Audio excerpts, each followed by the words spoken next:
Hello. We are just about still in March of 2025 and I'm doing a review for this book. It is Caliban and the Witch by Silvia Federici. Okay, so I wanted to read this book. It came up a few times when I've been looking for books to do with history of women, history of normal people, history of the Middle Ages. Okay, so it came up a few times as recommended, so I decided to give it a go. So they're the sort of things that it's covering. So it's Middle Ages of Europe, serfdom, the rise of capitalism, the witch hunts, and the New World colonialism. Okay, and its particular emphasis is on normal everyday people, which I really love, because you don't really get a lot of that in most history books, and I think it's really fascinating learning about everyday people's lives and the structure of them and what was normal for them. So there was a hell of a lot in this book. It was really dense, and actually there was tons that I really enjoyed and that was really valuable. I did find her sort of angle towards the subject matter difficult. I don't know what it was. It was sort of a bit over intellectual for me. Not that I want it overly simplified, but it was just a bit sort of overly wordy. And she kept referring back to things to do with Marx in terms of, class struggles and capitalism, which I found a bit irritating, because I don't really think it was relevant.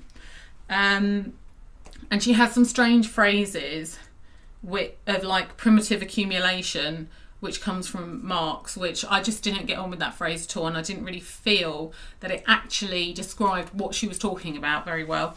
And she said a few things like calling women producers of labour, when talking about them having children and stuff, which I just didn't think was helpful. Anyway, I'm moaning, so getting the moans out of the way early. Right. So I've got a few quotes from this book. So she's talking about what this book is about. So this is actually in the introduction. So she's talked about Marx and his sort of descriptions of the, as I said, the class struggles and things. And then she's talking about how her book is going to be different to that.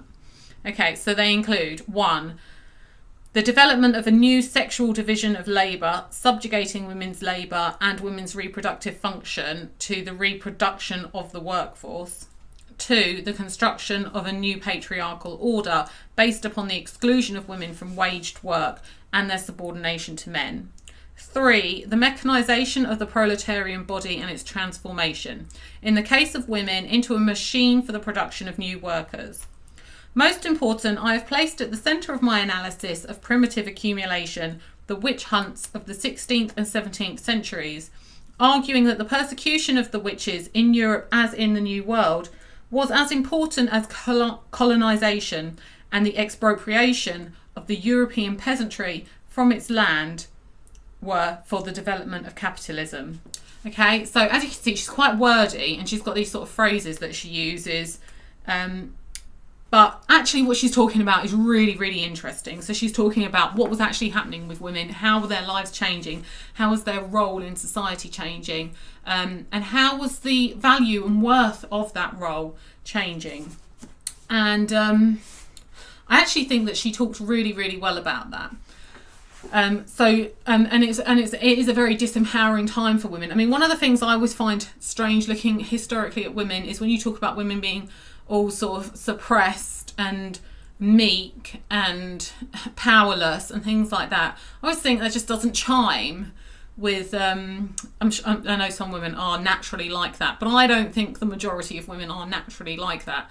And also, I have known, I think of the matriarchs of my family that I have known, and they are certainly not like that. They're strong, powerful women, and women who actually, people listen to.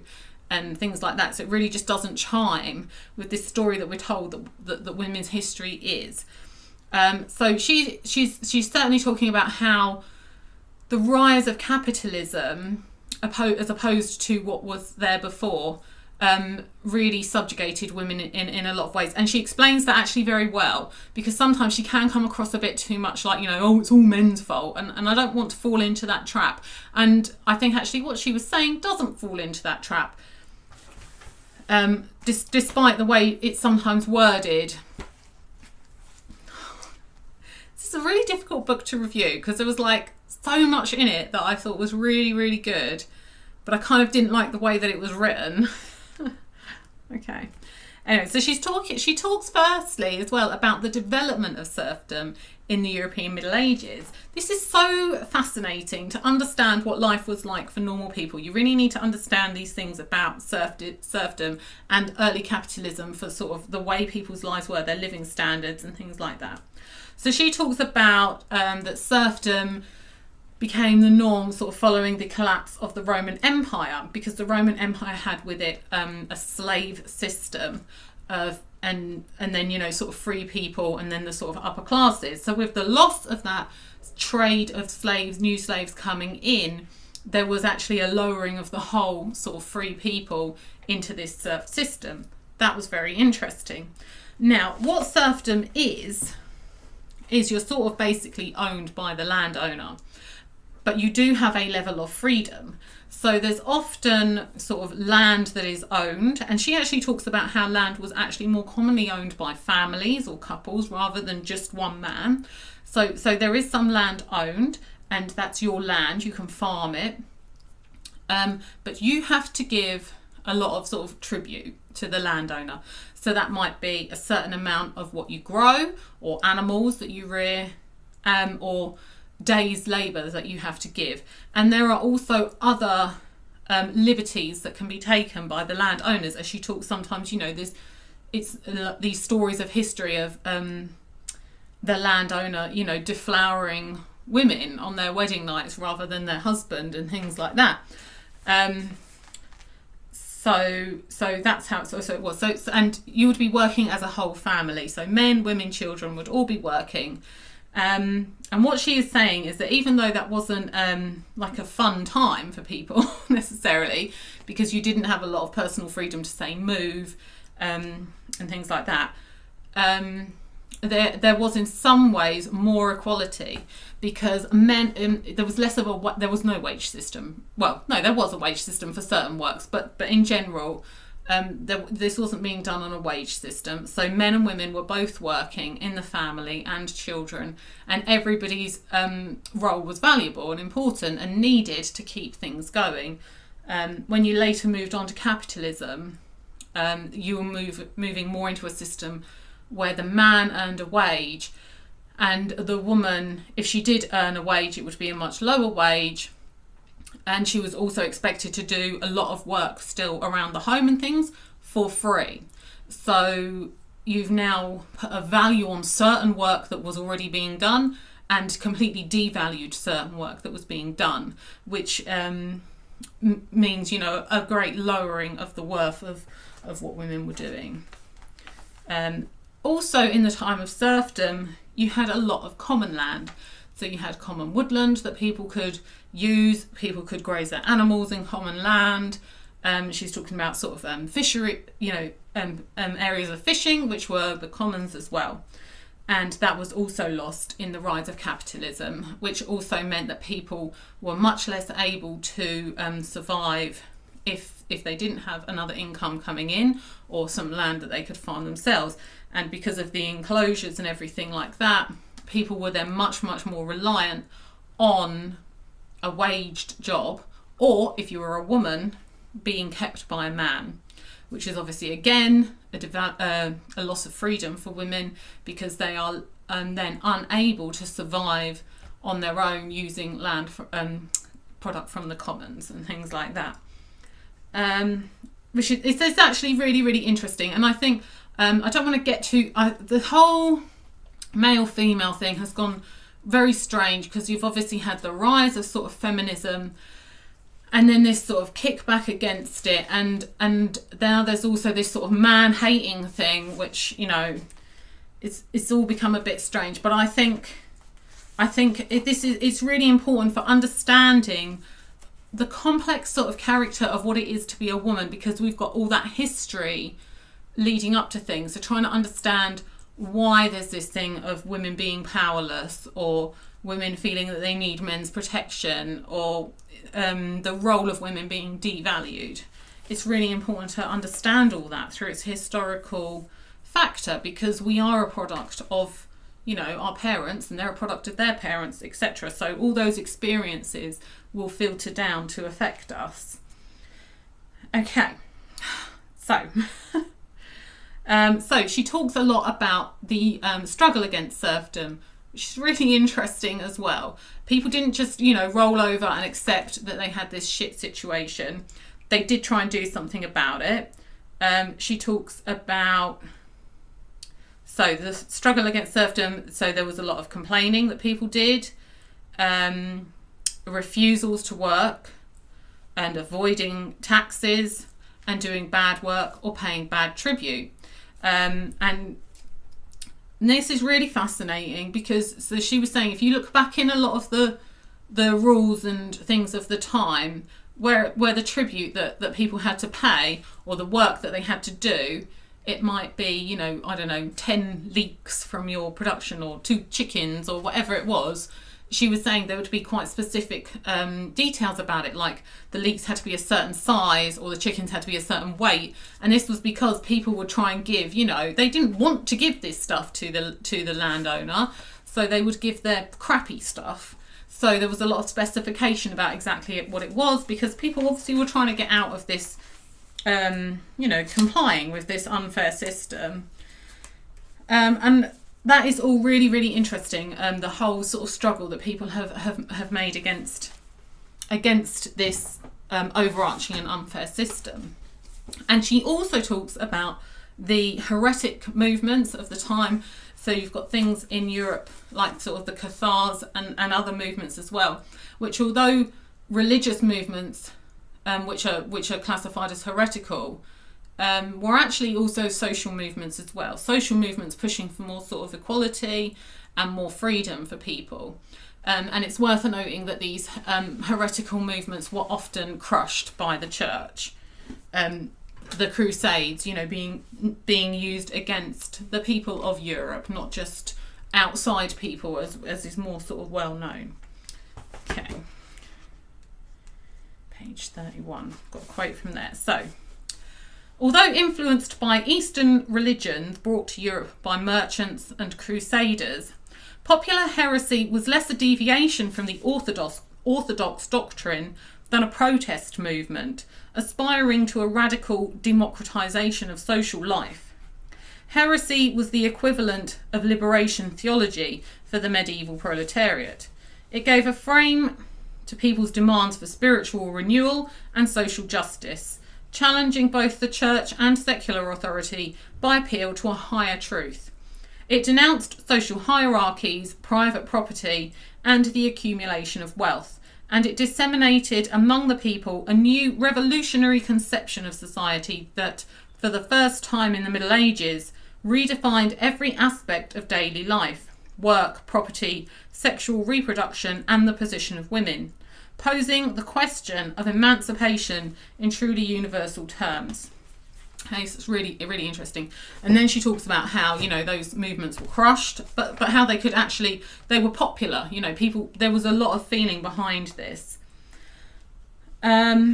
She also talks about when you had the sort of the plagues of the Middle Ages, that you would then get a lowering of the workforce and more demands for fairer treatment and more freedom. Okay, really, really interesting.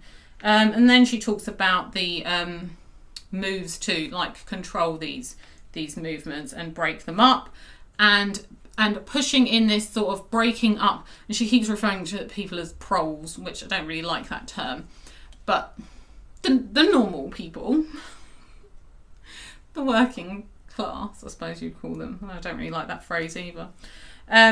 So she's talking about this sort of divide and conquer method that is used in pushing men against women, and I think you still see that now today. There's a lot of division which is encouraged to keep people fighting amongst each other rather than looking to the real people they should be fighting against. She does make some strange claims. So she talks. One of the other things she talks about, which is really interesting, is contraception. I love talking about contraception in history because it's so ignored. You hear so many times about how women were forced to have a baby every year until the 60s or whatever, when the pill was produced, which is just complete rubbish anyway, because actually, if you breastfeed properly, you don't have a baby every year. But also, contraception was a thing. And I've read about this when I was reading about Romans and things like that, about contraception that was used, and she's talking about how it was used in this time, and different methods. So that's really interesting. So she talks about how that starts to become more sort of demonized as well as we go into the sort of new age of capitalism. Yeah, so she makes some strange claims, such as that the prostitution was encouraged to turn sort of men and women against each other, and which I didn't really understand. I don't know that I really agreed with that. But, I don't know. Okay, so in this quote, she is talking about the enclosures and the loss of the commons, which is really, really important to understand for how capitalism rose, because it probably wouldn't have been able to have become as powerful as it was without that. And it's a big change to how people had always lived. Okay, so the same considerations apply to the commons. Disparaged in 16th century literature as a source of laziness and disorder, the commons were essential to the reproduction of many small farmers or cotters who survived only because they had access to meadows in which to keep cows, or woods in which to gather timber, wild berries and herbs, or quarries, fish ponds, and open spaces in which to meet. Besides encouraging collective decision-making and work cooperation, the commons were the material foundation upon which peasant solidarity and sociality could thrive. All the festivals, games, and gatherings of the peasant community were held on the commons. The social function of the commons was especially important for women, who, having less title to land and less social power, were more dependent on them for their subsistence, autonomy, and sociality. Okay, that's good quote. I think that really sort of sums up a lot of what she's talking about. Okay, and here's another sort of quote relating to that. So, in pre-capitalist Europe, women's subordination to men had been tempered by the fact that they had access to the commons and other communal assets, while in the new capitalist regime, women themselves became the commons, as their work was defined as a natural resource laying outside the sphere of market relations. I think that's a really important quote to understand how women's roles became devalued. So in this time before, time for your pay for your labour, everybody was working hard, and what a woman was doing was deemed as, valuable to the whole running of the thing. Whereas once the man is earning a wage for his labour and the woman is working just as hard in a different way at home but for no wage, you've now massively devalued that role, even though it's essential, and it is deemed as essential for her to do that, but for no value, and no sort of social recognition. Okay, it's very interesting. What else is she talking about? Okay, so then she moves on to talking about the expansion of Europe into the New World, into these colonised areas. And this is also another whole fascinating subject in itself. But this is really part of the rise of capitalism, and it wouldn't have been successful in its way without that. And she talks about how, so when you had these enclosures and the loss of the commons, real wages were really slashed for people, and their living standards massively decreased. And if you look historically at, the standards of living in this time, so what we're talking about here, 1700s, it's low. There is a lot of poverty. And she's saying that the sort of standard of living only really began to go up in sort of the 1800s, when you had the use of slavery abroad to such a level that it was able to sort of raise living standards a bit more in Europe. And of course, we see that continuing again today. That's the way capitalism works. It goes to the place of the cheapest labour and the lowest standards of work conditions, and it utilises that as much as it can and allows people in other areas to benefit from that. And it's a horrible truth of today that is absolutely still going on.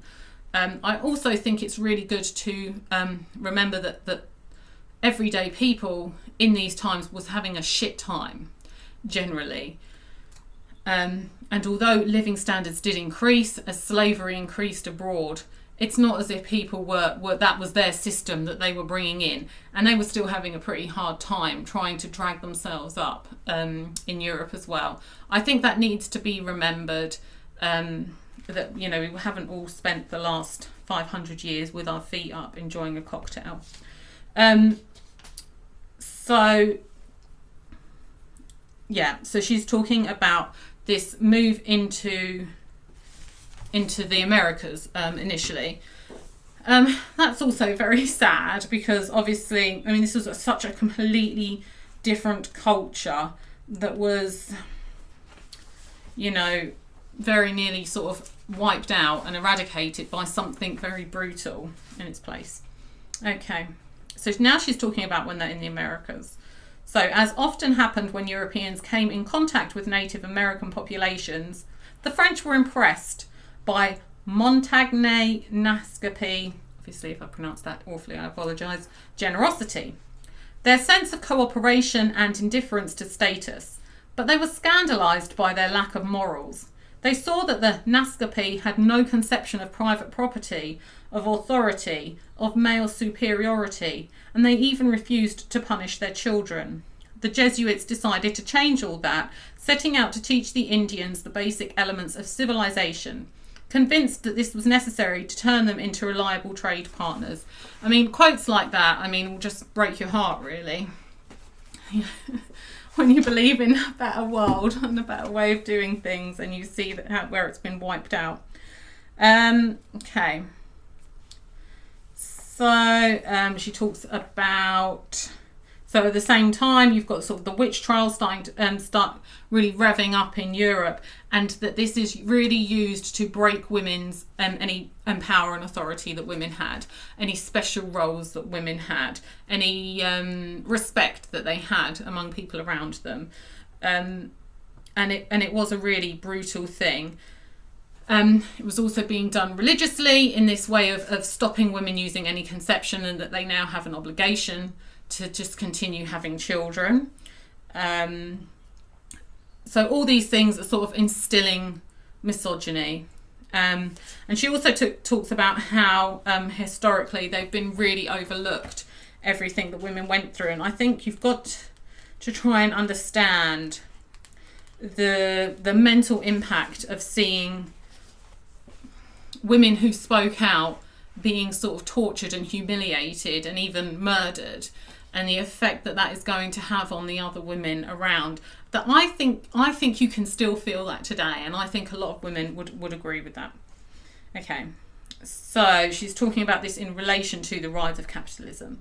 It should also have seemed significant that the witch hunt occurred simultaneously with the colonisation and extermination of the populations of the New World, the English enclosures, the beginning of the slave trade, the enactment of bloody laws against vagabonds and beggars, and it climaxed in that interregnum between the end of feudalism and the capitalist takeoff, when the peasantry in Europe reached the peak of its power, but in time also consummated its historic defeat.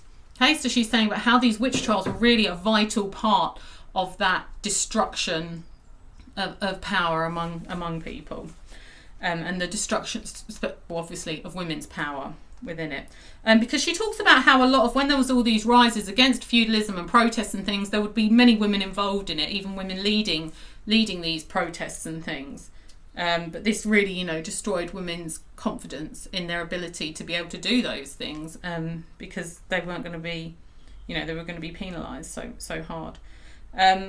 She also goes on to talking about the progress of science and this new way of seeing the world. So it's like the end of magic. It's the end of the way that people had been living, where you went with the seasons, you did things on certain days depending on where the stars were. You listened to older people, particularly women, and their wisdom about methods of dealing with, you know, illness, with the way you lived, the way that you worked and things like that, and going to this more scientific way of throwing that out the window. And there was a big move in this scientific uprising to start looking at people as machines rather than, you know, sort of a mystical living thing. So working out how much labour and work you could get out of people, this also leads to this sort of pushing of self-control as well, controlling your animal urges, becoming more sort of controlled, and particularly in work, using your body like a machine. Not, you know, do I feel like doing this today? How do I feel? I want to do this. It's just you put your feelings aside, you go out and you work, and even when you're tired or you're in pain, you keep working. And I think this has also led on to what I call work mode. So this is my personal thing. I talk about work mode. When people are working for a wage, they will often put their morals and their own personal ethics on a shelf and do what they're told, which I think is a very unhealthy thing.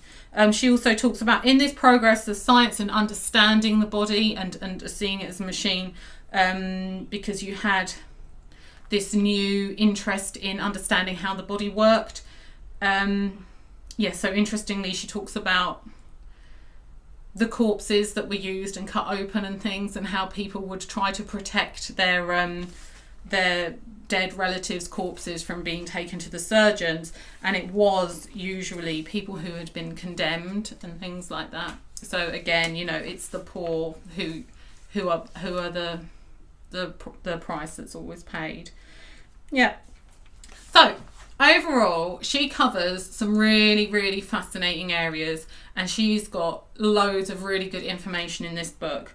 I did find it was a bit too wordy at times, just because I think you lose some of the relatability, and especially when it's all this sort of over intellectualized talk and talking of concepts of to do with feminism and Marxism and things like that. I didn't really feel that helped. There are tons and tons of books in here that she's referenced as well, and a lot of them that I want to look up, so that will definitely keep me busy. Another thing I really liked in the book was there were loads of different pictures throughout it, loads of pictures, which just sort of give you a nice sort of feel of, you know, the time and the people that you are reading about. I really liked that. Overall, I'm really glad I read this book. There was tons in it that I was I just feel like it's in our DNA, what these people went through. Unless you're from a really, really high class family and they always have been, then this is in your DNA, these struggles that people have gone through all over the world. So yeah, I really feel it. But there was something about her angle. It's like she's just coming from this sort of university lecturer angle quite heavily, which just made it at times, you know, just not as I couldn't get into it as much because I had to get through that sort of intellectualism first. Overall, I'm really glad I read it, and there's so many other books to look up from it as well. I feel like it's going to keep me busy for a while. And this review has been huge, but there was just so much in it. It was so packed with great information. So I would recommend it, but I think you need to prepare yourself that it's quite heavily written a lot of the time. Okay, that's that book. Okay, the book I'm reading now is something completely different I just happened to see at the library. And this is the Wim Hof method. And that's going really well. I think I'm going to be done with that soon and have a review to do that next month. Okay, thank you for listening. If you got to the end, thank you very, very much. Thank you.